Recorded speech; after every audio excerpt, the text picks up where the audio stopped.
Hello everyone, I am CA Pulkit Jajodia from Panoramic Education.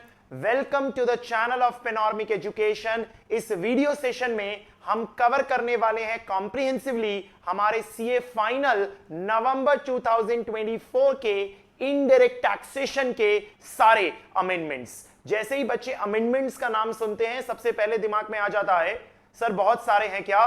बिल्कुल भी नहीं, हमारा एक ही सेशन काफी होगा जिसमें हम सारे अमेंडमेंट्स कवर कर लेंगे जितने भी हुए हैं जो freshly applicable November examination and onwards में होंगे।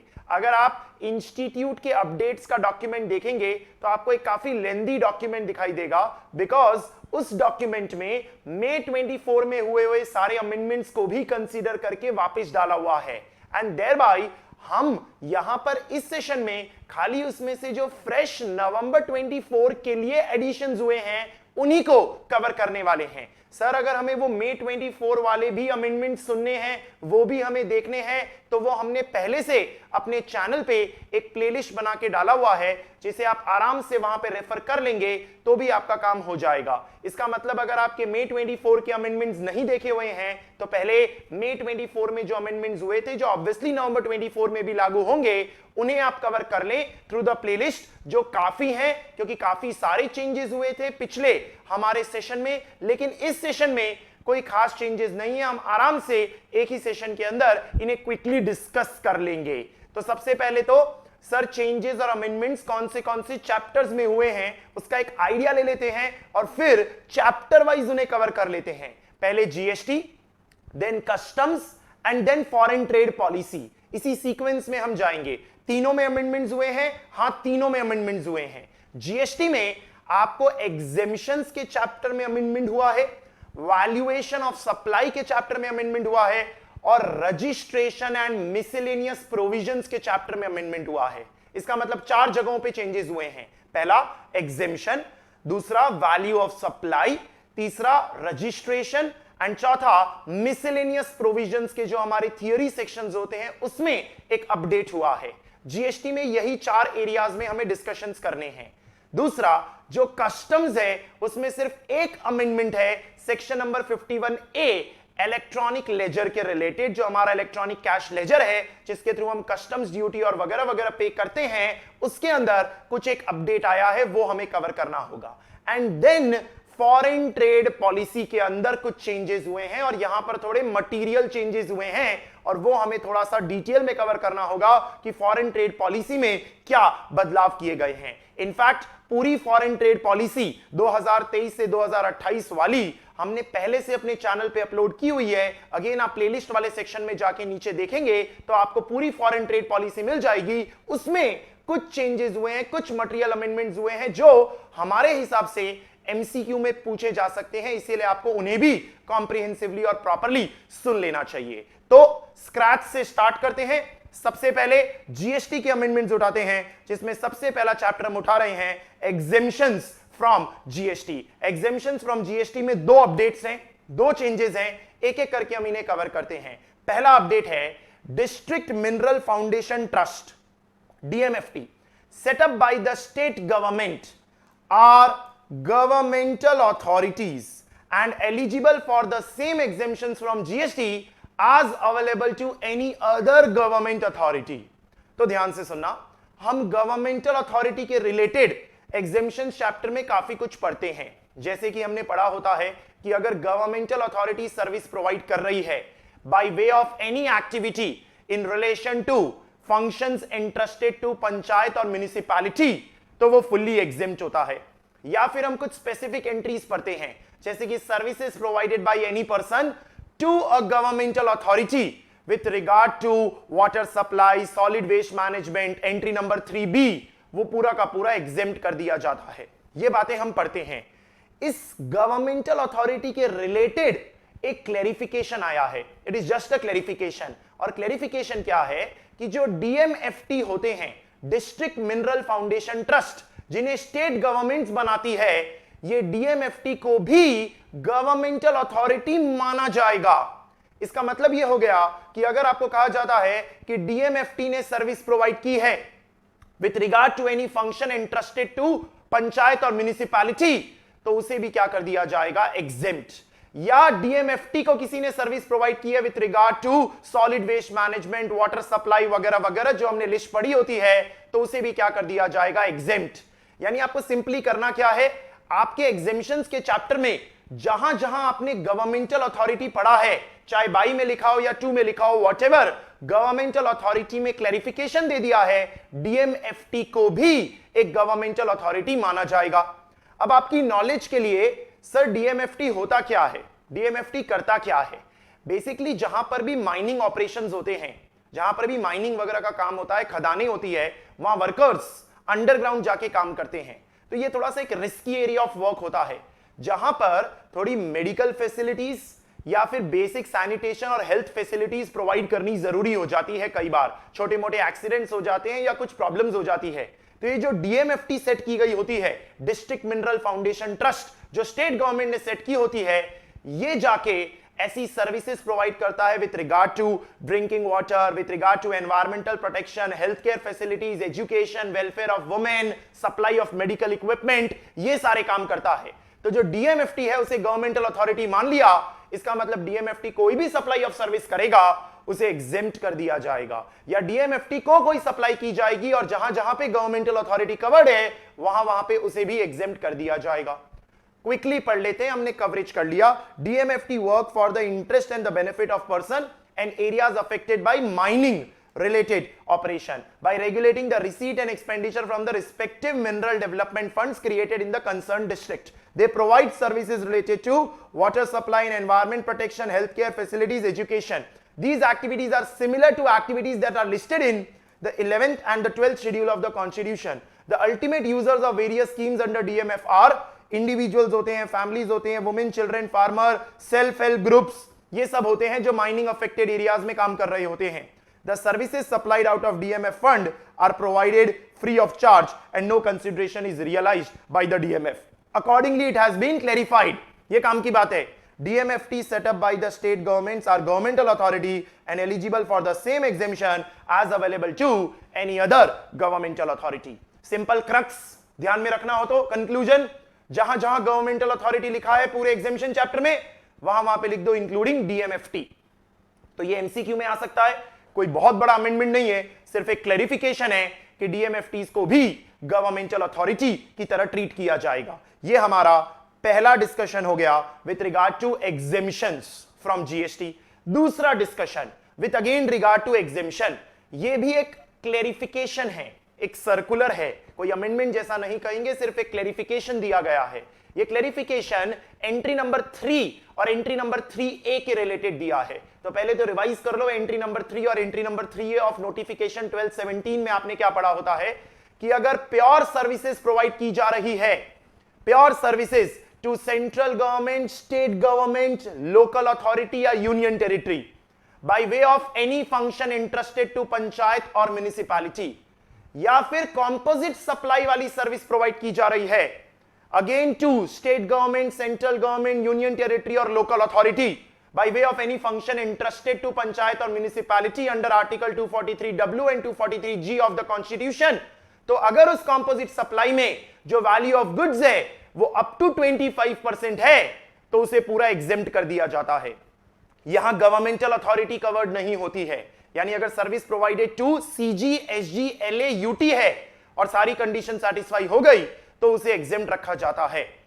इस चीज के रिलेटेड एक सर्कुलर निकाल के क्लैरिफिकेशन दिया है कि यही प्योर सर्विसेज या कंपोजिट सप्लाई प्रोवाइड की गई है बाय वे ऑफ हॉर्टिकल्चर या हॉर्टिकल्चर वर्क्स। हॉर्टिकल्चर के रिलेटेड कोई सर्विस आपने प्रोवाइड की है या कंपोजिट सप्लाई प्रोवाइड की है जिसमें वैल्यू ऑफ गुड्स 25% तक है of the total value of supply, और ये आपने प्रोवाइड की है सीपीडब्ल्यू को, CPWD, that is central public works department, तो उसे भी एग्जेम्प्ट रखा जाएगा, उसे भी टैक्सेबल नहीं किया जाएगा। इसका मतलब आपको सिंपल क्या ध्यान में रखना है, सर प्योर सर्विसेज है, आप साथ साथ में लिख सकते हैं, या कॉम्पोजिट सप्लाई है जिसमें value of goods up to 25% of total contract value है।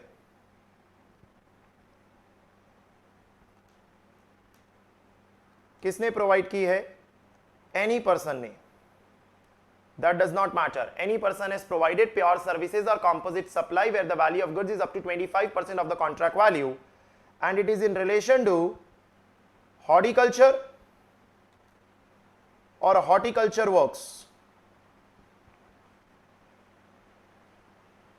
किसको? CPWD को, to CPWD. तो by any person to CPWD pure services या composite supply which is in the nature of horticulture or horticulture works, तो इसे exempt रखा जाएगा. CPWD is Central Public Works Department, इसे सिंपली हम exempt कर देंगे. बस इतनी सी बात क्लेरिफाई की गई है with regard to entry number 3 और एंट्री नंबर 3A. क्विकली एक बार कंटेंट अगर हम रीड कर ले तो, public parks in government and residential colonies, government offices are developed and maintained by CPWD. तो ये जो सरकारी ऑफिसेज होते हैं या सरकारी कंपाउंड्स होते हैं, यहां पर जो मेंटेनेंस वगैरह का काम होता है वो CPWD करता है. तो maintenance of community assets, urban forestry, environment, ecological aspects are functions entrusted to panchayat and municipality as per article 243G and 243W.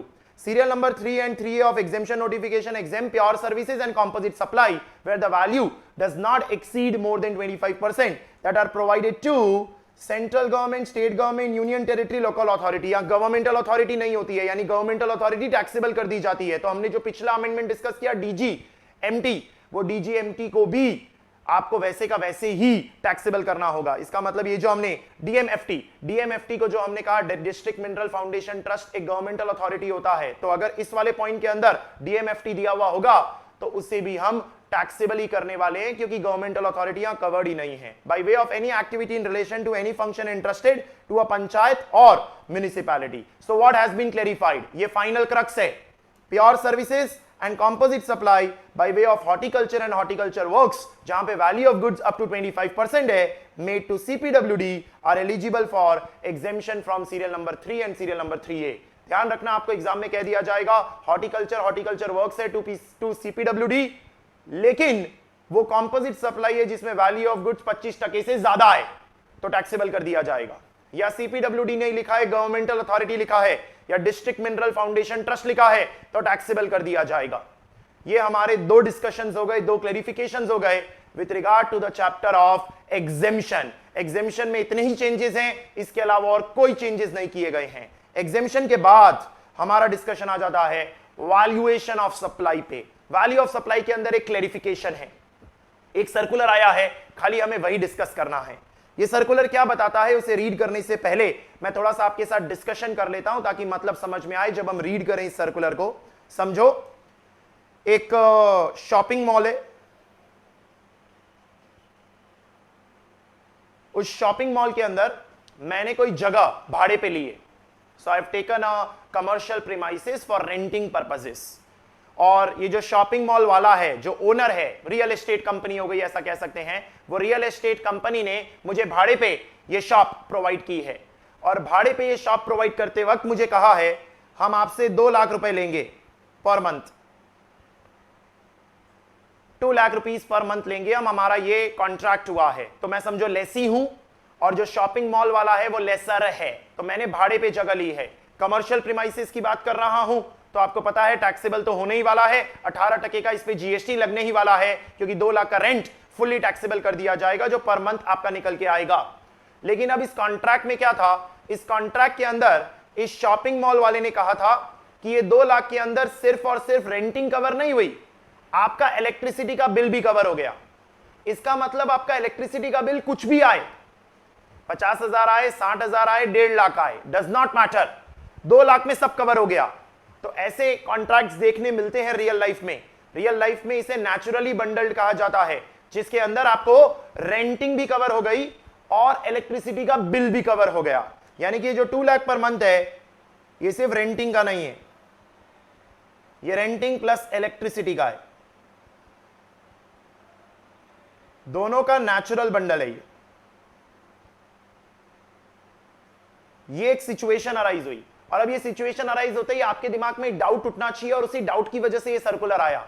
Doubt क्या उठना चाहिए, सर रेंटिंग वाला पोर्शन तो टैक्सेबल होता है, लेकिन जो इलेक्ट्रिसिटी वाला बिल होता है वो टैक्सेबल थोड़ी होता है, वो तो एग्जेम्प्ट होता है, क्योंकि इलेक्ट्रिसिटी तो हमने फुल्ली एग्जेम्प्ट पढ़ा होता है नोटिफिकेशन 12/2017 के अंदर. तो फिर यहां पर 2 लाख पे टैक्स लगाया जाएगा या खाली रेंटिंग वाले अमाउंट पे लगाया जाएगा, ये क्वेश्चन मार्क उठेगा आपके दिमाग में।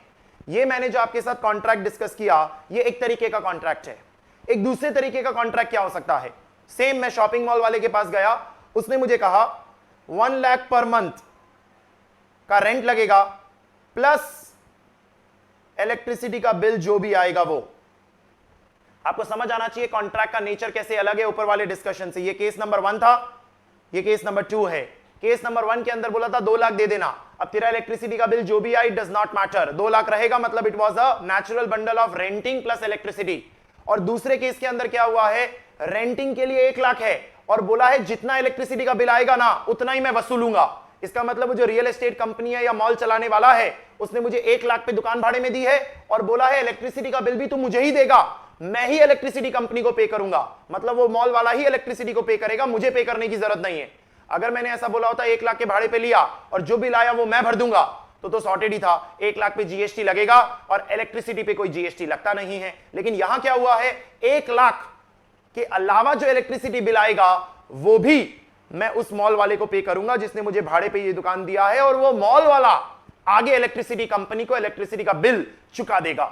इस तरीके से दूसरा वाला ट्रांजैक्शन एग्जीक्यूट किया जा रहा है। तो आपको ये जो 2 तरह के केसेस दिखाई दे रहे हैं, इसमें क्लैरिफिकेशन की नीड थी कि टैक्सेबिलिटी कैसे की जाएगी।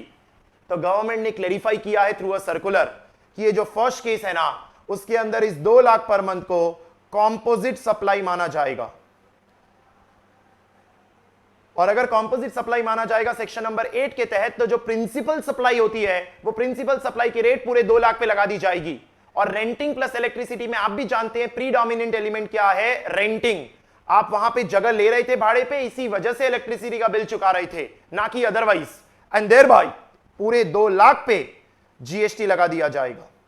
यानी जो इलेक्ट्रिसिटी बिल का अमाउंट होगा उस पे भी जीएसटी लग जाएगा, क्योंकि ऐसा माना जाएगा 2 लाख एक नेचुरली बंडल कॉम्पोजिट सप्लाई है, उस पर जीएसटी लगाया जाएगा। इट डज नॉट मैटर कि आप बिलिंग एक बनाए या बिलिंग अलग करें। आपको मॉल वाले ने बिलिंग अलग भी करके दे दी, 2 लाख का बाइफर्केशन भी करके दे दिया, तो भी कोई फर्क नहीं पड़ेगा, स्टिल उसे कॉम्पोजिट सप्लाई मान लिया जाएगा, क्योंकि वो नेचुरली बंडल्ड है, क्योंकि आपका कॉन्ट्रैक्ट ही ऐसा हुआ था 2 लाख देने हैं। अब इलेक्ट्रिसिटी बिल कुछ भी आए, इट डज नॉट मैटर, पूरे 2 लाख पे जीएसटी लगाया जाएगा। लेकिन जो केस नंबर 2 है, उस केस नंबर 2 के अंदर ये कोई बंडल नहीं है। यहां पर हम 1 लाख ही ले रहे थे और क्लियरली बोल रहे थे जो बिल आएगा वो हम आपको दिखाएंगे और वो बिल का अमाउंट आपको चुकाना है।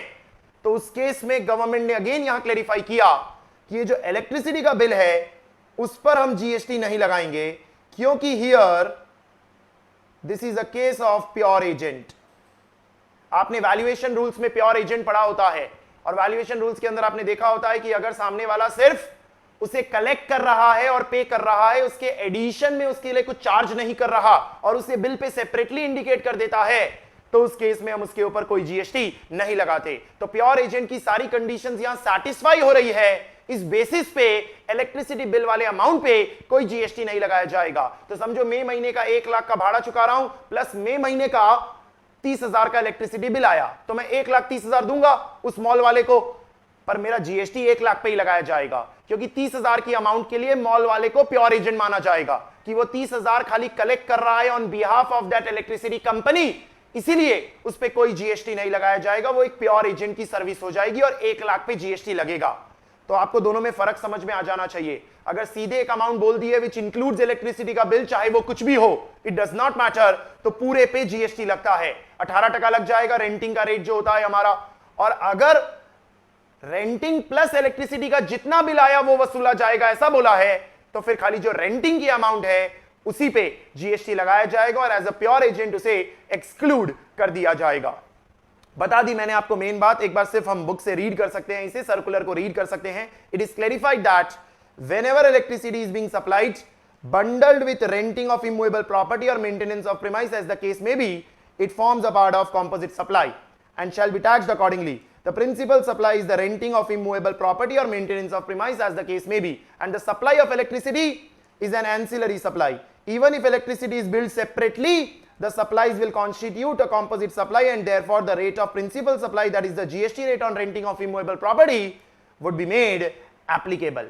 However, तो ये केस 1 हो गया, और अब case 2 where the electricity is supplied by the real estate owner या resident welfare association as a pure agent it will not form a part of value of their supply. Further, where they charge for electricity on actual basis, that is they charge the same amount for electricity from their lessee as charged by the electricity board or discom, then it will be deemed to be acting as a pure agent for this supply. तो अगर आपने ये बना लिया होगा, ये देख लिया होगा, समझ लिया होगा, तो आपको सर्कुलर समझ आ गया है. This could be a good case for 2 marks का MCQ. 2 मार्क का MCQ आराम से इस पे बना के आपसे पूछा जा सकता है आपकी नॉलेज टेस्ट करने के लिए with regard to the recent updates and amendments. इतना ही हमारा वैल्यूएशन के अंदर अपडेट हुआ है जो प्योर एजेंट के रिलेटेड था, इसीलिए हम इसे वैल्यूएशन में पढ़ रहे थे. हालांकि ये सप्लाई चैप्टर के रिलेटेड भी हो गया और वैल्यूएशन चैप्टर के रिलेटेड भी हो गया. नेक्स्ट हमारा डिस्कशन आता है रजिस्ट्रेशन चैप्टर में. रजिस्ट्रेशन चैप्टर में एक ही अपडेट है और वो एक ही अपडेट बहुत ही सिंपल है, बहुत ही साधारण सा अपडेट है.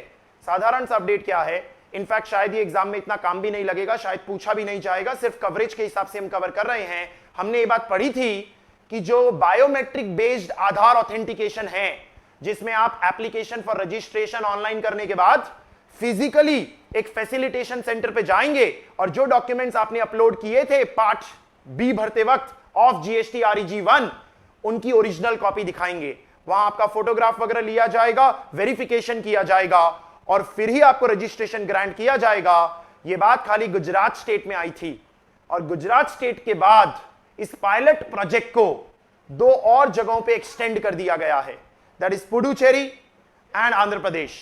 यानी अब आप कहेंगे जो बायोमेट्रिक बेस्ड आधार ऑथेंटिकेशन होता है, जहां verification of documents, original documents लेके जाने होते हैं आपको किसी फैसिलिटेशन सेंटर पे जो नोटिफाई किया जाता है, वो अब 3 स्टेट्स में किया जाएगा, that is Gujarat, Puducherry and Andhra Pradesh. 3 जगहों पे आपको ध्यान में रखना है.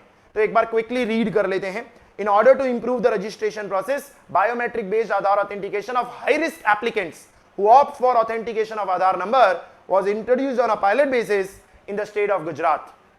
जिन्होंने ऑथेंटिकेशन ऑफ आधार नंबर और आइडेंटिफाई हुए हैं वो कॉमन पोर्टल पे based on data analysis and risk parameter shall be followed by a biometric based Aadhaar authentication and taking photograph of the applicant where the applicant is an individual or if such individual where the applicant is not an individual. यानी कि अगर individual proprietor गया होगा तो individual की photograph होगी, अगर कोई कंपनी होगी तो कंपनी के मैनेजिंग डायरेक्टर की होगी, कोई फर्म होगी तो उसके पार्टनर की होगी, अगर HUF होगा तो उसके कर्ता की होगी. वेरिफिकेशन किया जाएगा of the original copy of documents जो आपने जीएसटी REG 1 के अंदर अपलोड किया होगा at one of the notified facilitation center. और एप्लीकेशन तभी कंप्लीट होगा जब ये प्रोसेस आपने कंप्लीट किया होगा. एक्नॉलेजमेंट आपको इशू किया जाएगा आफ्टर बायोमेट्रिक बेस्ड ऑथेंटिकेशन. ये उन्हीं के लिए होता है जो हाई रिस्क एप्लीकेंट्स निकल के आते हैं as per the risk parameters, जिन्होंने ऑथेंटिकेशन किया होता है आधार नंबर को, which has been extended to the states of Puducherry and Andhra Pradesh. तो खाली इतना ध्यान में रखना है, Gujarat, Puducherry and Andhra Pradesh. That's it. इतना ही अपडेट है with regard to registration chapter, जो मेरे ओपिनियन में पूछा नहीं जाना चाहिए बिकॉज उसका कोई मतलब नहीं है. इट इज नॉट नीडेड क्योंकि ये स्टेट वाइज डिस्कशन हो गया ना. पूरे देश के लिए कुछ आता है तो वो हमारे लिए हमारे नेशनल इंटरनेशनल एग्जाम्स में इंपॉर्टेंट होता है. स्टेट वाइज कुछ आता है तो इतना रेलेवेंट नहीं होता. ये खाली आपकी नॉलेज की अपडेट के लिए हो गया. नाउ जीएसटी का last discussion, miscellaneous provision. Miscellaneous provision में एक सेक्शन है, section 158A, which talks about consent based sharing of information. उसके अंदर रूल 163 इंसर्ट किया गया है. यह अमेंडमेंट मई 24 में भी कवर किया गया था और वो अमेंडमेंट वैसे का वैसे ही है, लेकिन उसके अंदर कुछ चीजें और नोटिफाई कर दी गई है.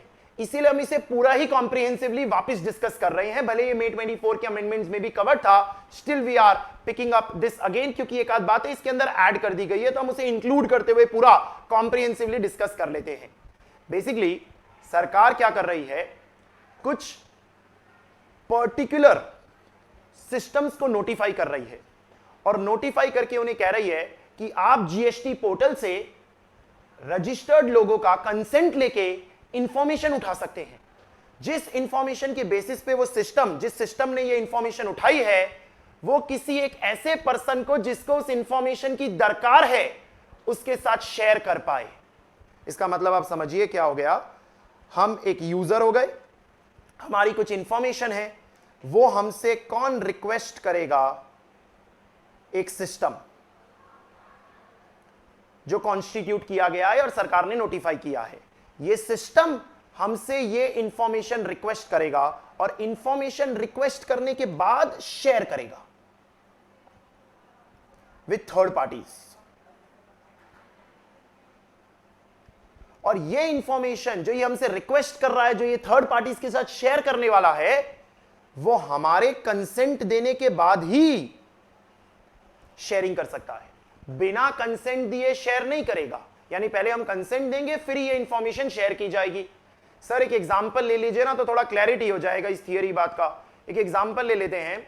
समझो मैं एक क्रेडिट कार्ड बनवाना चाहता हूं, क्रेडिट कार्ड बनवाना चाहता हूं आईडीएफसी फर्स्ट बैंक का, और आईडीएफसी फर्स्ट बैंक के पास मैं क्रेडिट कार्ड बनवाने गया, पर आईडीएफसी फर्स्ट बैंक का मेरे पास मेरा कोई खाता नहीं है। They do not have any of my history. उनको मुझे मेरा बैकग्राउंड कुछ भी नहीं पता है, तो उन्हें जब तक मेरा बैकग्राउंड नहीं पता चलेगा वो मेरे नाम पे क्रेडिट कार्ड इश्यू नहीं करना चाहेंगे। तो वो क्या करते हैं, वो थर्ड पार्टी बन जाते हैं। यानी आईडीएफसी फर्स्ट बैंक एक थर्ड पार्टी बन गया जो ऐसे सिस्टम्स जो इंफॉर्मेशन प्रोवाइड करते हैं उनको अप्रोच करेगा, और अप्रोच करके पूछेगा कि भाई ये बंदा आया है, इसको हमें क्रेडिट कार्ड इश्यू करना है, इसके रिलेटेड कुछ इंफॉर्मेशन है क्या आपके पास? तो ये सिस्टम वो इंफॉर्मेशन अगर उसके पास होगी तो शेयर करेगा with that third party, that is IDFC first bank, जो हमारे एग्जांपल में थर्ड पार्टी है। और ये सिस्टम इंफॉर्मेशन अलग अलग जगहों से उठाता है, जिसमें से हो सकता है उसने कहां से उठाया हो, जीएसटी पोर्टल से, बाय टेकिंग माय कंसेंट, मेरा कंसेंट लेने के बाद मेरा कुछ इंफॉर्मेशन उठाया होगा। That is the idea behind this whole thing. ये जो सिस्टम्स है उसे अभी आरबीआई रेगुलेट कर रहा है, reserve bank of India and government मिलकर इन्हें रेगुलेट करना है। एंड कुछ सिस्टम्स इन्होंने नोटिफाई किए हैं, अभी तक 2 सिस्टम्स नोटिफाई किए गए हैं जो इस तरीके से जीएसटी पोर्टल से आपकी रजामंदी लेके, आपकी हां लेके इंफॉर्मेशन उठाएंगे और थर्ड पार्टीज के साथ शेयर करेंगे ऑन कमीशन बेसिस या व्हाटएवर, वो उनका एक बिजनेस मॉडल हो गया। तो जैसे अगर हम इसे रीड करने जाएं तो थोड़ी क्लैरिटी होगी। 158A provides for consent based sharing of information with notified systems. Notified systems के साथ आप ये इंफॉर्मेशन शेयर कर रहे हैं, which is furnished bye a taxable person with effect from 1/10/23. The said provision is implemented by Rule 163, which provides that where a registered person opts to share information, choice है opts to share information furnished in GST REG1, जो आपने REG1 भरा होगा registration लेते वक्त, या return in GSTR 3B for any certain tax period, या form GSTR1 for certain tax period pertaining to invoices, debit note, credit note as amended from time to time।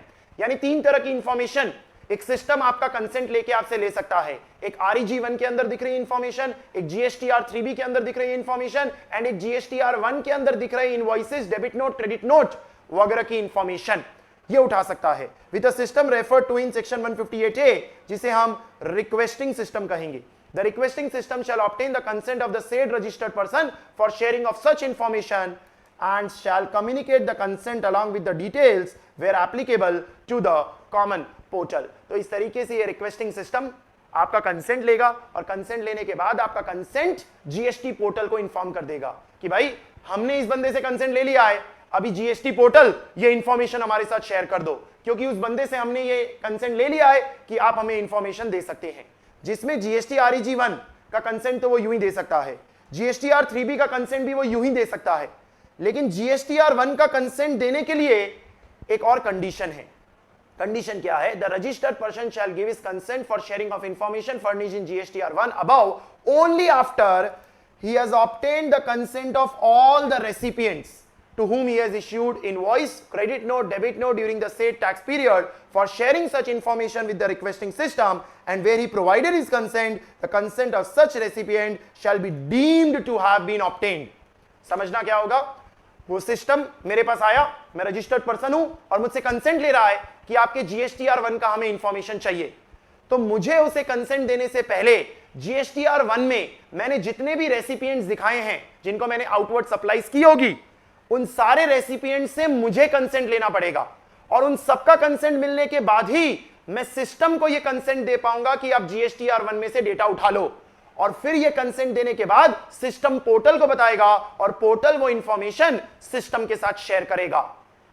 अगर registered person बिना recipient के consent लिए systems को बोल देता है कि हां मैंने तो शेयर कर रहा हूं, मैंने कंसेंट ले लिया है, तो सिस्टम जिम्मेदार नहीं होगा, क्योंकि ऐसा मान लिया जाएगा कि आपने सारी पार्टीज जो सारी रेसिपिएंट्स हैं उनका कंसेंट ले लिया होगा और फिर ही हमें कंसेंट दिया होगा। The common portal shall communicate the information referred into this rule with the requesting system on receipt from the said system of the consent of the said registered person and the details of the tax period in respect of where the information is required. तो system अब portal को कहेगा और portal उस बंदे के consent के साथ साथ आपको डिटेल्स वगैरह सब शेयर कर देगा। गवर्नमेंट ने दो सिस्टम्स नोटिफाई किए हैं, एक है अकाउंट एग्रीगेटर और दूसरा है public tech platform for frictionless credit. ये दो सिस्टम्स को नोटिफाई किया गया है कि ये इस तरीके से आपका कंसेंट लेके कॉमन पोर्टल को आपका कंसेंट सबमिट करके उनसे ये डिटेल्स ऑब्टेन कर सकते हैं ताकि वो थर्ड पार्टीज के साथ ये शेयर कर सके, जिसमें अकाउंट एग्रीगेटर और पब्लिक टेक प्लेटफॉर्म की डेफिनेशन दी है। अकाउंट एग्रीगेटर एक एनबीएफसी है जो आरबीआई के डायरेक्शंस के तहत काम करता है और पब्लिक टेक प्लेटफॉर्म एक टेक्नोलॉजी प्लेटफॉर्म है जिसे आरबीआई ने कॉन्सेप्चुअलाइज किया है कि हमारे देश में इंफॉर्मेशन का फ्लो इजी करने के लिए, लोगों को जागरूक और ऑर्गेनाइज सेक्टर बनाने के लिए हम इस तरह का प्लेटफॉर्म बना रहे हैं। तो आपको ये डेफिनेशन खाली रीड कर लोगे तो भी चलेगा, कोई इतनी इंपॉर्टेंट बात नहीं है, खाली दो नाम ध्यान में रखो, account aggregator and public tech platform for frictionless credit. Discussion इतना ही है, कोई इंपॉर्टेंट नहीं है, आई डोंट थिंक एग्जाम में आना चाहिए। ये तो हम मिसलेनियस प्रोविजन का अमेंडमेंट कवर कर रहे हैं तो इसीलिए हमने डिटेल में ले लिया, बाकी इतना कोई इंपॉर्टेंट नहीं है। थियरी में अगर आ गया तो आपको क्या क्या बातें ध्यान में रखनी है एक बार समराइज कर लेते हैं हम। Section 158A red with rule 163 कहता है कि अकाउंट एग्रीगेटर या public tech platform for frictionless credit को अगर किसी भी रजिस्टर्ड पर्सन से इंफॉर्मेशन चाहिए, information with regard to REG1, GSTR 3B and GSTR 1 for certain tax period, तो उसे कंसेंट लेना पड़ेगा उस रजिस्टर्ड पर्सन का, जिसमें रजिस्टर्ड पर्सन GST REG1 और 3B का कंसेंट तो एमए ही दे सकता है, लेकिन GSTR 1 के रिलेटेड कंसेंट तभी दे पाएगा जब उस रजिस्टर्ड पर्सन ने सारे रेसिपिएंट से कंसेंट लिया होगा कि मैं इस तरीके से इंफॉर्मेशन शेयर कर रहा हूं। और जैसे ही कंसेंट देगा रजिस्टर्ड पर्सन, सिस्टम ये मान लेगा कि आपने कंसेंट ले लिया होगा सबसे, और अब जाके वो रिक्वेस्ट करेगा कॉमन पोर्टल को, जीएसटी पोर्टल को, सरकार को कि भाई मुझे ये कंसेंट मिल गया, मुझे डिटेल्स दे दो, और वो डिटेल्स फिर दे दी जाएगी टू द सिस्टम, और वो सिस्टम फिर उस डिटेल को जिसके साथ भी शेयर करना है, जहां पर भी उसका एग्रीमेंट होगा, कॉन्ट्रैक्ट होगा ऑन कमीशन बेसिस या व्हाटएवर, उनके साथ शेयर कर सकता है। ये डिस्कशन हमारा मिसलेनियस प्रोविजन का डिस्कशन हो गया, जिसके साथ जीएसटी के हमारे सारे अमेंडमेंट्स कवर हो गए। जीएसटी के अमेंडमेंट्स कवर हो जाते हैं तो फटाफट पहुंच जाते हैं कस्टम्स के अमेंडमेंट्स पे। जीएसटी अमेंडमेंट्स को समराइज कर ले तो पहला अमेंडमेंट 2 सर्कुलर्स थे इन एग्जेम्पशंस का चैप्टर, जिसमें हमने कहा डिस्ट्रिक्ट मिनरल फाउंडेशन ट्रस्ट को गवर्नमेंटल अथॉरिटी माना जाएगा, जहां जहां जीए लिखा है वहां वहां पे डीएमएफटी भी लिख दो। दूसरा, जो प्योर सर्विसेज या कंपोजिट सप्लाई वाली एंट्री 3 और 3A का एग्जेम्पशन होता है, उसके अंदर हॉर्टिकल्चर वर्क्स टू CPWD को भी एग्जेम्प्ट लिया जाएगा। ये दोनों एग्जेम्पशन में हो गए।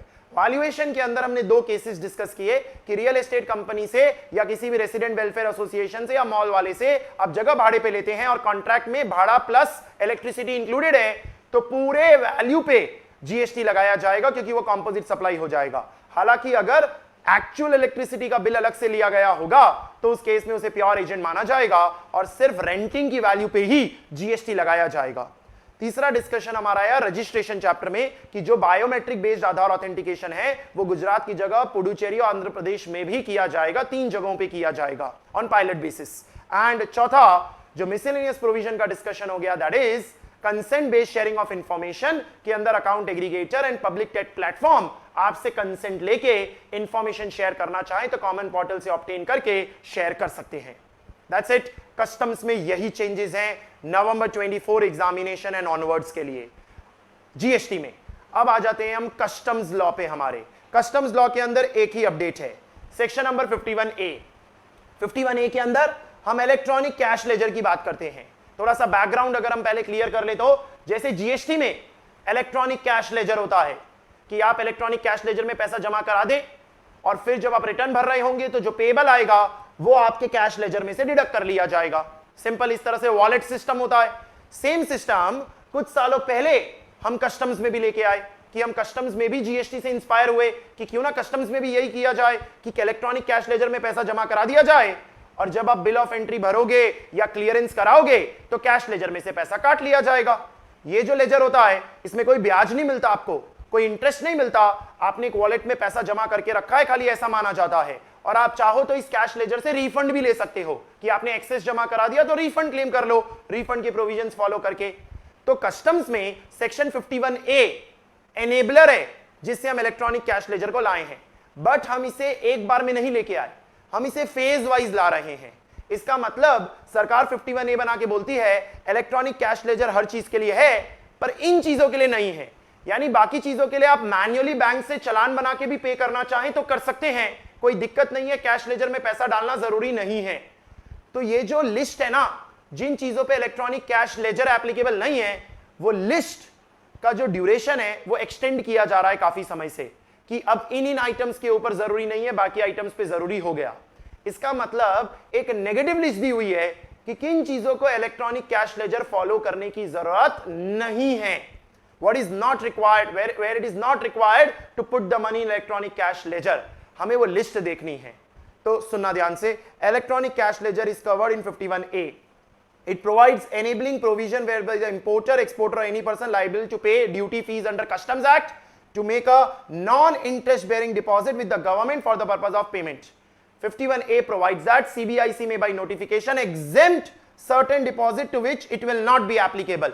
Accordingly, CBIC ने exempt किया है the following deposits from all of the provisions of 51A till 29th of Feb 2024. 29th of Feb 2024 तक कहा है कि इन चीजों को इलेक्ट्रॉनिक कैश लेजर में हम नहीं लाने वाले हैं। जिसमें लिस्ट में क्या कवर किया, पहला, अगर आपने गुड्स इंपोर्ट या एक्सपोर्ट एक ऐसे कस्टम स्टेशन पे किए हैं जहां customs automated system is not in place, इसका मतलब मैन्युअली होता है। कस्टम्स ऑटोमेटेड सिस्टम जो हम सेक्शन 46 के अंदर पढ़ते हैं, जहां bill of entry customs automated system पे फाइल की जाती है, वो अगर नहीं हो रहा किसी पोर्ट पे जहां आपने इंपोर्ट एक्सपोर्ट किया है, तो इलेक्ट्रॉनिक कैश लेजर एप्लीकेबल नहीं है। आप मैन्युअली पे करना चाहें तो कर सकते हैं। या फिर आपने गुड्स एक्सपोर्ट या इंपोर्ट किए हैं एट इंटरनेशनल कुरियर टर्मिनल, तो आपने पोस्ट से मंगाया है और इंटरनेशनल कुरियर टर्मिनल के थ्रू एक्सपोर्ट इंपोर्ट कर रहे हैं, तो भी इलेक्ट्रॉनिक कैश लेजर के थ्रू जरूरी नहीं है। With respect to accompanied baggage, तो जो बैगेज के प्रोविजंस हम पढ़ते हैं कि बैगेज में आप सामान लाते हैं उस पर टैक्स भरना होता है आपको, वो जो बैगेज वाला टैक्स भरना होता है वो आप बिना कैश लेजर के भी भर सकते हो, क्योंकि पैसेंजर आया तो वो जब वॉक करता है एट द एयरपोर्ट, तो एयरपोर्ट के ऊपर वो थोड़ी कैश लेजर के अंदर जमा कराएगा और वहां से पैसा काटा जाएगा, वो सीधे वहां मैन्युअली भरना चाहे तो भर सकता है। तीन चीजें क्लियरली बाहर हो गई। कौन सी? जहां कस्टम्स ऑटोमेटेड सिस्टम नहीं है, जहां इंटरनेशनल कुरियर टर्मिनल के थ्रू इंपोर्ट एक्सपोर्ट हुआ है, या फिर जहां बैगेज के ऊपर ड्यूटी पे करने की बात की जा रही है। और last, other than those used for making electronic payment of customs duty, IGST, GST, cess, interest, penalty, fees, other than this, यानी कि ये सब तो इलेक्ट्रॉनिक कैश लेजर के थ्रू ही करना है, लेकिन इनके अलावा अगर कुछ और है तो उस पे इलेक्ट्रॉनिक कैश लेजर एप्लीकेबल नहीं होगा। समझाता हूं, हमने ये बात पढ़ी होती है कि जब बिल ऑफ एंट्री में 10,000 से ज्यादा का पेमेंट करना होता है तो इलेक्ट्रॉनिकली पे करना जरूरी है, और 10,000 से कम होता है तो इलेक्ट्रॉनिकली पे नहीं करेंगे तो भी चलेगा पर बिल ऑफ एंट्री। तो यहां पे इसका मतलब यह हुआ कि अगर आपका पेमेंट 10,000 से ज्यादा वाला है तो आपको इलेक्ट्रॉनिक कैश लेजर के थ्रू ही करना होगा, और अगर 2,000 है, 3,000 है, 4,000 है, यानी 10,000 से कम है तो आप इलेक्ट्रॉनिक कैश लेजर के थ्रू नहीं करेंगे तो भी चलेगा, आप उसे मैन्युअली पे कर सकते हैं। It works, it is not a problem. इस तरीके से ये 4 पॉइंट्स को हमने बाहर रखा हुआ है एज ऑफ नाउ। पर अब ध्यान देना, हमने क्या बोला, ये बात कब तक के लिए है? 29 फरवरी 2024।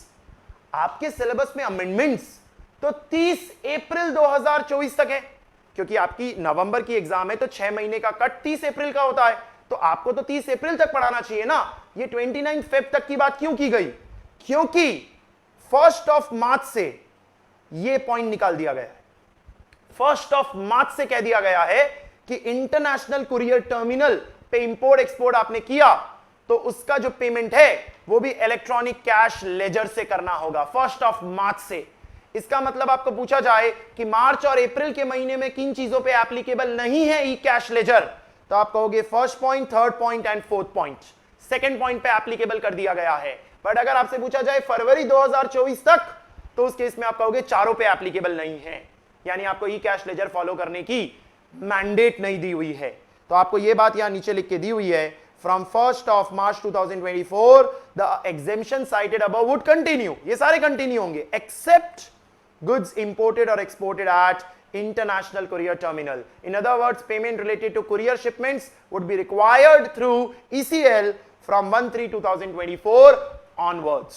तो ये एक इंपॉर्टेंट पॉइंट हो गया, ये आपको एमसीक्यू में पूछ सकते हैं पर्टिकुलर महीना डाल के भी, इसलिए आपको थोड़ा एग्जैक्टली डेट के हिसाब से इसे ध्यान में रखना चाहिए कि किन चीजों पे ई कैश लेजर एप्लीकेबल है और नहीं है। तो अभी भी आप ये कहोगे 30 अप्रैल 2024 तक कि तीन चीजों पे नहीं है, फर्स्ट, थर्ड एंड फोर्थ, और अगर 29 फेब तक कहा गया है तो चार चीजों पे नहीं है, first, second, third and fourth. That was the only amendment in your customs law. Customs law में इतना ही चेंज किया गया है। अब आ जाते हैं हम हमारे लास्ट डिस्कशन पे, लास्ट एरिया ऑफ कवरेज पे, that is foreign trade policy. Foreign trade policy में छोटे छोटे कई सारे बदलाव हुए हैं, 4-5 जगहों पे बदलाव हुए हैं। मैं ये नहीं कहूंगा बहुत मटीरियली बड़े इंपॉर्टेंट है एग्जाम एंगल से, लेकिन जब कोई अमेंडमेंट होता है तब तो वो हो जाता है मटीरियली इंपॉर्टेंट। इसीलिए भले साइडर के पॉइंट्स हो, लेकिन स्टिल हमें उसे कॉम्प्रिहेंसिवली कवर तो कर लेना चाहिए। जैसे कि पहला डिस्कशन हमारा आता है with regard to certain restrictions on import of second hand goods. Second hand goods अगर आप इंपोर्ट करते हैं तो उस पर कुछ रिस्ट्रिक्शन होता है इंपोर्ट करने पे, जिसमें ये टेबल ध्यान में रखी जाती है कि अगर आप capital goods, second hand capital goods import कर रहे हैं तो आपको कुछ ऑथोराइजेशन लेना होता है, कंडीशंस पूरी करनी होती है, तभी आप इंपोर्ट कर सकते हैं second hand capital goods, otherwise नहीं कर सकते। जिसके अंदर लिस्ट के अंदर ये सारे एसेट्स दिए हुए थे कि एसी मंगा रहे हो आप, डीजल जनरेटिंग सेट मंगा रहे हो, डेस्कटॉप कंप्यूटर मंगा रहे हो, या रिफर्बिश स्पेयर पार्ट्स वगैरह मंगा रहे हो, पर्सनल कंप्यूटर वगैरह, या कोई भी नोटिफाइड इलेक्ट्रॉनिक या इंफॉर्मेशन टेक्नोलॉजी के गुड्स मंगा रहे हो। तो अगर सेकेंड हैंड ये वाले कैपिटल गुड्स मंगा रहे हो तो रिस्ट्रिक्शन है। इस रिस्ट्रिक्शन में एक पॉइंट ऐड किया गया है, ये ऐड हुआ है। ऐड क्या हुआ है कि अगर आपने एसईजेड में आईटी एसेट्स यूज किए थे, that is laptop, desktop, monitor and printer, SEZ में, तो एसईजेड से अगर उसे डीटीए में लाना है, यानी स्पेशल इकोनॉमिक जोन से डोमेस्टिक टेरिफ एरिया में लाना है आपको, यानी नॉर्मल इंडिया में लाना है आपको, एसईजेड तो एक स्पेशल जोन हो गया, तो उस केस में उस पर रिस्ट्रिक्शन है। तो आपने एसईजेड में पहले अगर कोई डेस्कटॉप वगैरह यूज किया है और फिर आप उसे डीटीए की यूनिट में ट्रांसफर कर रहे हैं, तो आपको ऑथोराइजेशन लेनी पड़ेगी, कंडीशंस फुलफिल करनी पड़ेगी, तभी आप ऐसा कर पाएंगे, अदरवाइज आप ऐसा नहीं कर पाएंगे। तो ये एक बात ऐड कर दी गई है। वहीं अगर हम बोले कि ये सब नहीं है तो बाकी अदर चीजें तो फ्री है, आप आराम से इंपोर्ट कर सकते हैं, कोई दिक्कत नहीं है। फ्री मतलब कोई कंडीशन, ऑथोराइजेशन लेने की जरूरत नहीं है। और अगर अदर देन कैपिटल गुड्स होता है तो अगेन ये दो पार्ट्स किए जाते हैं कि कुछ चीजों के लिए आपको अगेन कुछ परमिशंस लेनी होती है, कंडीशन सैटिस्फाई करनी होती है, और बाकी चीजों के लिए कोई कंडीशन वगैरह आपकी नहीं होती। आपको खाली क्या ध्यान में रखना चाहिए एमसीक्यू पर्पस के लिए, वो भी मैं कहूंगा कि सेकेंड हैंड कैपिटल गुड्स अगर आईटी एसेट्स हैं जो एसईजेड से डीटीए आ रहे हैं तो ऑथोराइजेशन चाहिए, बिना ऑथोराइजेशन के काम नहीं चलेगा। ये हमारा पहला डिस्कशन है, पहला अपडेट है जो एफटीपी के अंदर किया गया है। दूसरा अपडेट एफटीपी के अंदर, और ये अच्छा अपडेट है, एमसीक्यू बेस्ड मटेरियल में पूछा जा सकता है, क्योंकि अदरवाइज तो 4-5 मार्क का क्वेश्चन आता है, उससे ज्यादा आता नहीं है। लास्ट क्वेश्चन होता है एफटीपी का, तो उसमें कुछ थियरी पूछा जाएगा। ऐसे अपडेट्स नहीं पूछे जाएंगे जो 1 मार्कर टाइप से, ये एमसीक्यू में आ सकते हैं, आपके लिए 1 मार्कर्स पूछे जा सकते हैं वहां पर। जैसे कि ये डिस्कशन क्या है, merchant trading carried out with in 1 specific foreign countries permitted. अब सुनना, पहले थोड़ा सा बैकग्राउंड क्लियर करता हूं, फिर ये समझ में आएगा। मैं इंडिया में बैठा हूं और इंडिया में बैठे बैठे मैं यूएस से सामान खरीद के चाइना बेच रहा हूं, from 1 specific foreign country to another specific foreign country, तो इसे मर्चेंट ट्रेडिंग कहते हैं। This is known as merchant trading. यानी सामान इंडिया नहीं आएगा, सामान डायरेक्टली यूएस से चाइना चला जाएगा, और मैंने इंडिया से बैठे बैठे ये काम किया है। तो ये जो मर्चेंट ट्रेडिंग मैंने की from 1 specific country to another specific country, ये पहले से अलाउड थी, this was already allowed subject to RBI guidelines. RBI guidelines को ध्यान में रखते हुए ये काम आप कर सकते हो।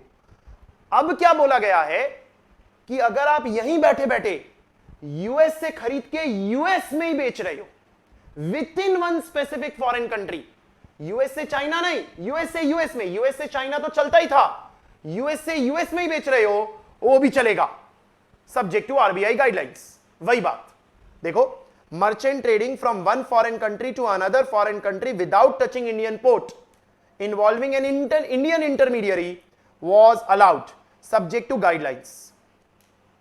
Now merchant trading carried out within one specific foreign country is also permitted subject to RBI guideline.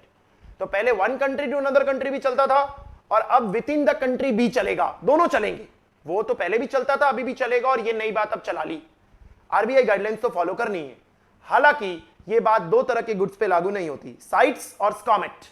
Sites के अंदर जो लिस्ट में डाले गए गुड्स या स्कॉमेट के लिस्ट में जो गुड्स डाले गए हैं उस पर ये नहीं चलेगा। इसका मतलब ना ही एक कंट्री से दूसरे कंट्री आप ऐसे मर्चेंट ट्रेडिंग कर सकते हैं, ना ही एक स्पेसिफिक फॉरेन कंट्री के अंदर आप ये मर्चेंट ट्रेडिंग कर सकते हैं। ये साइट्स और स्कॉमेट क्या होता है, आइडिया के लिए, international trade in endangered species of wild fauna and flora. उसका जो कन्वेंशन है उसमें एग्रीमेंट हुआ था कि आप कुछ एनिमल्स और प्लांट्स की इस तरह से ट्रेडिंग वगैरह नहीं कर सकते हैं। And SCOMET special chemicals, organisms, materials, equipments and technologies की अगेन एक लिस्ट है, उसमें भी आप ये मर्चेंट ट्रेडिंग नहीं कर सकते, चाहे एक कंट्री से दूसरी कंट्री हो या with in one specific foreign country हो। तो टू कंक्लूड, यूएसए से चाइना बिना इंडिया टच किए चलेगा, साइट्स और स्कॉमेट नहीं होना चाहिए, आरबीआई गाइडलाइंस फॉलो करनी होगी। एंड यूएसए का यूएसए में, लॉस एंजलिस से फ्लोरिडा चलेगा, साइट्स और स्कॉमेट की लिस्ट नहीं चलेगी, आरबीआई गाइडलाइंस फॉलो करनी है। तो ये पहले से अलाउड था और अब ये भी अलाउड है। ये अपडेट किया गया, ये आपका दूसरा अपडेट हो गया। तीसरा अपडेट, ये थोड़ा सा लेंदी अपडेट है, थोड़ा सा हमें यहां पर समय देना होगा चीजों को समझने के लिए।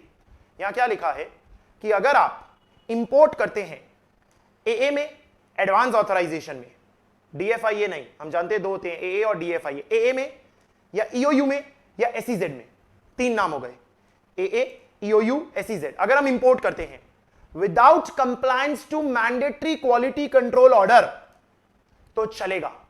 बिना क्वालिटी कंट्रोल ऑर्डर का कंप्लायंस किए अगर हम इंपोर्ट कर रहे हैं अंडर एए, ईओयू और एसईजेड तो it is allowed subject to conditions. ये नया नोटिफिकेशन आया है। तो आप सबसे पहले पूछोगे सर ये क्यूसीओ क्या है, पहले तो वो बताओ। एए, ईओयू और एसईजेड तो हम जानते हैं, ये क्वालिटी कंट्रोल ऑर्डर क्या है? क्या होता है, हमारे देश में कानून है BIS act 2016, bureau of Indian standards, और वो ब्यूरो ऑफ इंडियन स्टैंडर्ड्स ने कुछ क्वालिटी स्टैंडर्ड्स इशू किए हैं।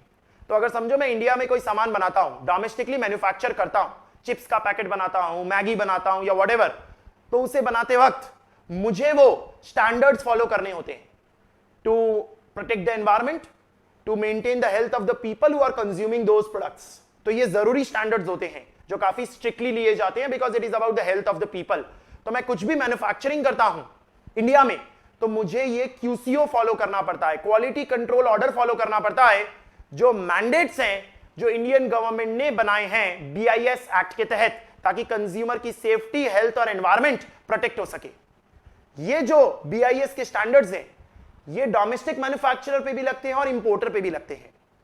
मतलब मैं अगर इंडिया में से ही खरीद के बना रहा हूं और बेच रहा हूं तो मुझ पे लगेगा ही। मैं बाहर से मंगाता हूं कुछ रॉ मटेरियल वगैरह और फिर मैन्युफैक्चरिंग करके बेचता हूं, या फिर मैं बाहर से सिर्फ मंगा के बेचता हूं, व्हाटएवर, खाली इंपोर्टर हूं, मैन्युफैक्चरर नहीं हूं, तो भी मेरे ऊपर क्यूसीओ लगेगा। क्योंकि सीधी बात है ना, आप इंडिया में बेच रहे हो, अब आप इंडिया में बना के बेच रहे हो या इंडिया से बाहर से मंगा के बेच रहे हो, इट डज नॉट मैटर, आपको क्यूसीओ फॉलो करना पड़ेगा। लेकिन अब इसमें नोटिफिकेशन क्या निकाला है गवर्नमेंट ने? नोटिफिकेशन निकाल के बोला, समझो मैंने कोई रॉ मटेरियल इंपोर्ट किया, रॉ मटेरियल इंपोर्ट करके इंडिया में मैन्युफैक्चरिंग की, या मैन्युफैक्चरिंग नहीं की, सीधे इंपोर्ट किया और इंडिया के बाहर एक्सपोर्ट कर दिया अंडर एए, ईओयू और एसईजेड। आप जानते हैं तीनों में एक्सपोर्ट होता है, ए में भी, ईओयू में भी और एसईजेड में भी, तीनों का नेचर ही एक्सपोर्ट वाला है। इसीलिए तो इंपोर्ट किया आपने, इंपोर्ट किया बनाओगे और बेचोगे, इंपोर्ट किया सीधे बेचोगे, तो इंडिया में तो कंज्यूम ही नहीं हो रहा, भारत के लोग तो उसे खरीदने ही वाले नहीं है क्योंकि वो तो बाहर जा रहा है। तो जब बाहर जा रहा है तो हमको क्या पड़ी है, हम क्यों क्वालिटी कंट्रोल स्टैंडर्ड्स मेंटेन करें उसके अंदर? अगर हम क्वालिटी कंट्रोल स्टैंडर्ड्स मेंटेन नहीं कर रहे तो चलेगा। उनके देश में उन्होंने स्टैंडर्ड्स बनाए होंगे ना, जो आपसे खरीद रहा होगा वो दिमाग लगाएगा क्योंकि उनके देश के स्टैंडर्ड्स लगेंगे, क्योंकि अल्टीमेटली सामान कंज्यूम तो दूसरे देश में हो रहा है। तो सरकार ने नोटिफिकेशन निकाल के क्या बोला कि अगर आप इंपोर्ट करते हैं अंडर एए, ईओयू और एसईजेड और फिर उससे कुछ बनाते हैं या बनाते नहीं है पर एक्सपोर्ट कर देते हैं, तो आपको क्यूसीओ मेंटेन करने की जरूरत नहीं है, वो क्वालिटी कंट्रोल ऑर्डर मेंटेन करने की जरूरत नहीं है। सब्जेक्ट टू कंडीशन, हमारी कंडीशन सेटिस्फाई करनी पड़ेगी तुमको। एंड इस तरीके से ए की कुछ कंडीशंस दे दी, ईओयू को कुछ कंडीशन दे दी और एसईजेड को कुछ कंडीशन दे दी। अब ये ऐसा डिस्कशन है जो मैं ये नहीं कहूंगा एमसीक्यू में ही आ सकता है, ये तो फुल 4 मार्क थियरी क्वेश्चन में आ सकता है। आपको ये कंटेंट तो ध्यान में रखना होगा। तो स्लोली वापस पढ़ते हैं और क्लियर होगा हमें। Quality control order are regulatory mandates issued by the Indian government to ensure that the products meet specific quality standards. These orders typically issued by BIS under BIS Act apply to a wide range of products to protect consumer safety, health and environment. Domestic manufacturer as well as importer, India में बनाने वाले या बाहर से मंगाने वाले, need to ensure that products covered by QCOs must not be manufactured without compliance with specific standard. आपको ये ध्यान में रखना है कि QCO आप फॉलो करें। Enabling provisions have been incorporated in FTP. अब आया क्या नोटिफिकेशन आया है? For exempting inputs imported by AA, EOU, SEZ from mandatory QCO. However, import of inputs without compliance to mandatory QCO shall be subjected to following condition. तो हम allow कर रहे हैं AA, EOU और SEZ वालों को जो इंपोर्ट करके एक्सपोर्ट करने वाले हैं, लेकिन कुछ कंडीशंस हैं। और कंडीशंस क्या है वही तो आपको याद रखनी है। ए की कंडीशंस क्या है? Import of inputs without compliance shall be with a pre-import condition.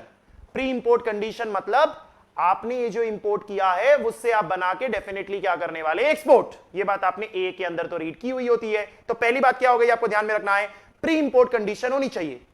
Such inputs shall be utilized in manufacturing of export product. Of course उस इनपुट का इस्तेमाल आप मैन्युफैक्चरिंग में कर रहे हैं जो आप एक्सपोर्ट करने वाले हैं, जिसमें ऑब्वियसली थोड़ा वेस्टेज तो हो ही सकता है। वी अंडरस्टैंड दैट मैन्युफैक्चरिंग में वेस्टेज होगा, वो चलेगा, और उसी ऑथराइजेशन के तहत आपको उसे एक्सपोर्ट करना होगा।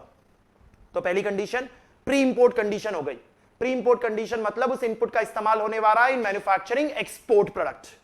दूसरी बात, unutilised import shall not be transferred to DTA. अगर कुछ इंपोर्ट अनयूटिलाइज्ड रह गए, यूज नहीं हुए, तो ये नहीं उसको डीटीए में बेच दो, क्योंकि आपने क्यूसीओ फॉलो नहीं किया है तो आप डीटीए में नहीं बेच सकते।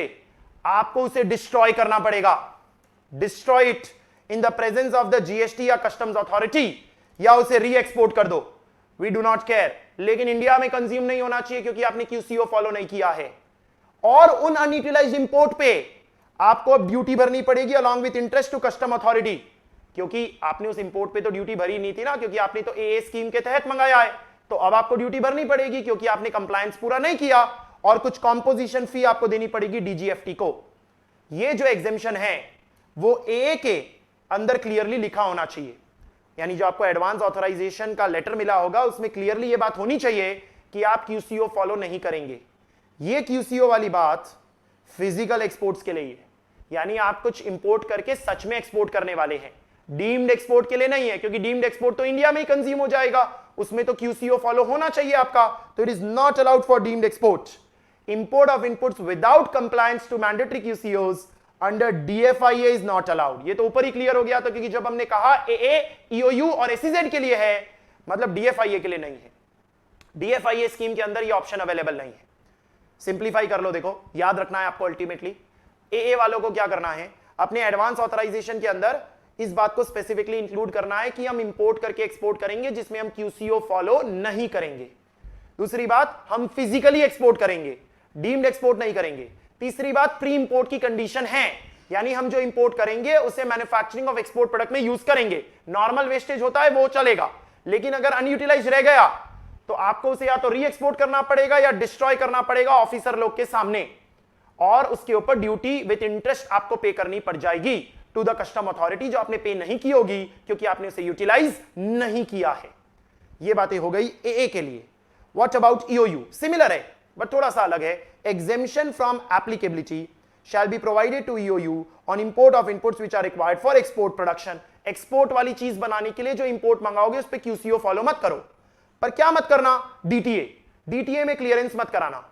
आपको एक अंडरटेकिंग देनी पड़ेगी कस्टम अथॉरिटी को at the time of importation, and यही कॉपी आपको डेवलपमेंट कमिश्नर को भी देनी होगी। तो ईओयू का जो डेवलपमेंट कमिश्नर होता है उसको ये कॉपी देंगे, और ये अंडरटेकिंग किसको सबमिट करेंगे? कस्टम्स अथॉरिटीज को।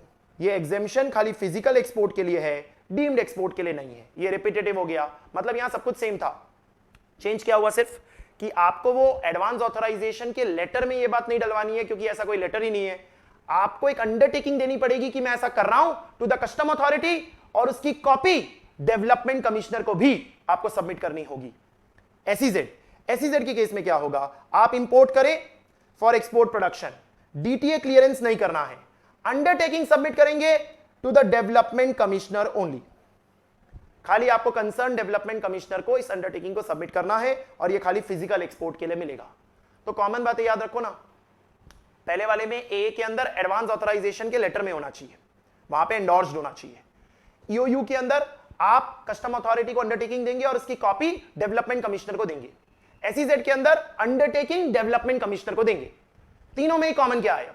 फिजिकल एक्सपोर्ट्स के लिए, डीम्ड एक्सपोर्ट के लिए नहीं। तीसरी इंपॉर्टेंट बात, तीनों ही केसेस में डीटीए क्लियरेंस नहीं करा सकते आप। DTA clearance is not allowed, वो आप नहीं कर सकते। बस इतने पॉइंट्स ध्यान में रखोगे तो भी आपका काम हो जाएगा।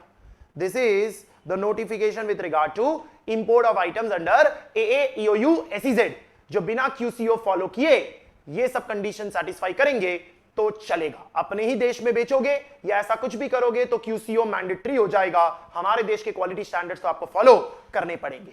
अब आ जाता है हमारा last amendment of this session. That's it, done, close हो जाएगा सब कुछ।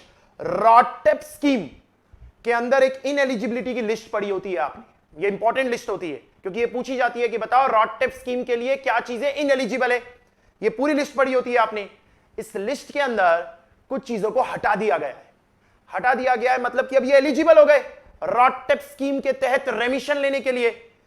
पहली बात क्या हटाई है? Products manufactured in electronic hardware technology park and biotechnology park, यानी अब ये एलिजिबल है।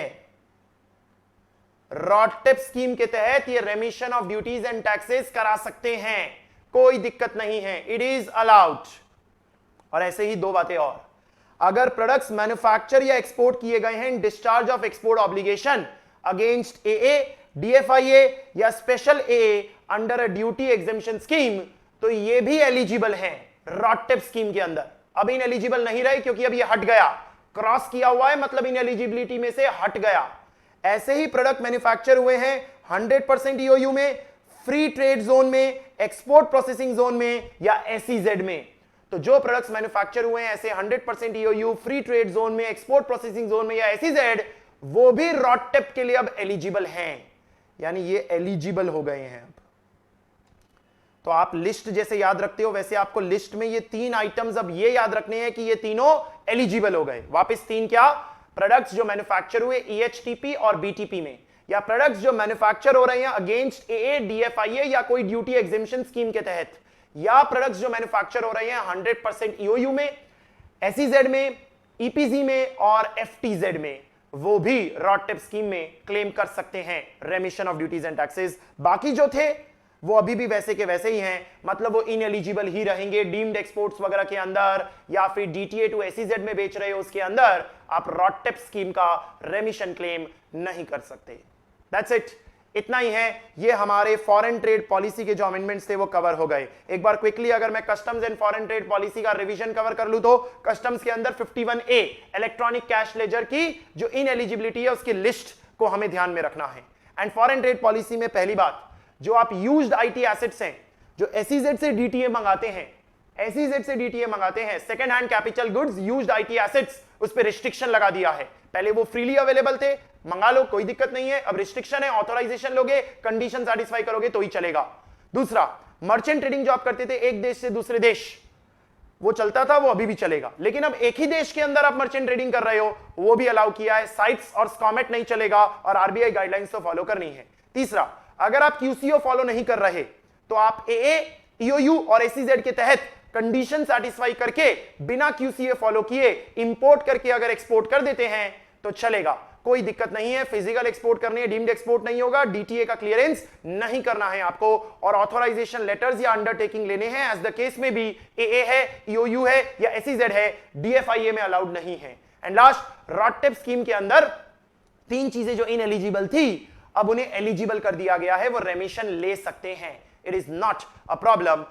Biotechnology park, electronic hardware technology park, 100% EOU, SEZ या एफटीजेड, ईपीजेड या कोई भी ए या special A as per duty exemption scheme के तहत प्रोडक्ट मैन्युफैक्चर कर रहे हो तो दैट्स इट, इतना ही है। जितने अमेंडमेंट्स हैं हमारे सीए फाइनल नवंबर 24 के, वो हमने पूरे कंप्लीट कर लिए हैं। अगर आपने मई 24 के अमेंडमेंट्स नहीं देखे हैं तो पहले वो कवर कर लेना, क्योंकि वो ऑब्वियसली एप्लीकेबल होंगे और उसमें से तो बहुत कुछ पूछा गया था मई की एग्जाम्स में, जो मई की फाइनल की एग्जाम्स थी।